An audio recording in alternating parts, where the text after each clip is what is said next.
Aurreko legealdian Tolosako Jurramendi egoitzak gaueko erizaintza zerbitzua galdu zuen, Foru Aldundiaren arau jakin batzuen bete beharra aitzakiatzat jarrita.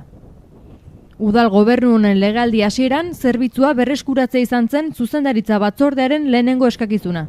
Baliabideak urriak izan diren arren, gaueko erizaintza zerbitzua berriz ezartzea lortu da, erizaintza zerbitzu osoa berrantolatuz eta kudeaketa efizienteagoa eginez gainkostu txiki baten truke. Beti ere, Foru Aldundiak ezarritako arauen barnean. Adostasuna handia da 24 orduko erizaintza zerbitzuaren beharra agertzerakoan eta gaueko erizaintza zerbitzuak kentzeak adineko egoiliarren artean eragin dituen arazoak diagnostikatzerakoan.